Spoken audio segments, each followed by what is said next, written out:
So after my swim, I've come here to sit on a rock and appreciate the tide, in and out flow of the water. It's just gorgeous. Look at this all around me. What beauty, hey?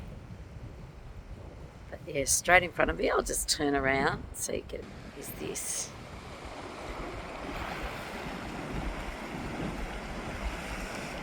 How awesome.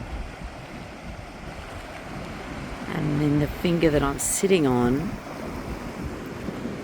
just goes straight down to the ocean there. Beautiful.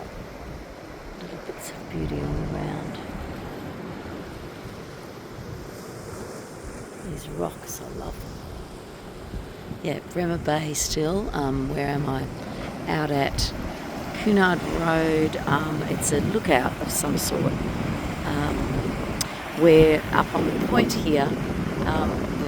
This Wilstead family actually used to put a little sign out for passing boats, letting them know that they had things to trade, whether it be stock or food or whatever, but they would put up a little light or a white flag to let the passing ship know.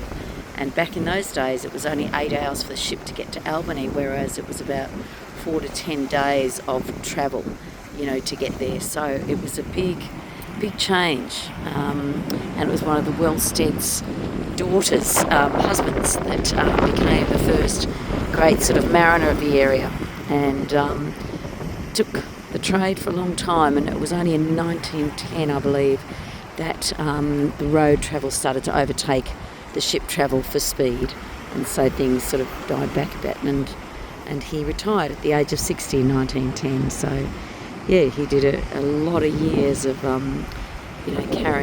transporting things by boat. Pretty amazing. Very interesting. This area is definitely affected by the Wellsteads and their, I think it was 13 kids, and I think 11 survived. 2 died young, and another boy died really sadly on the way to his wedding, 21 years of age. Anyway, tragedies back in those days, weren't there? So many.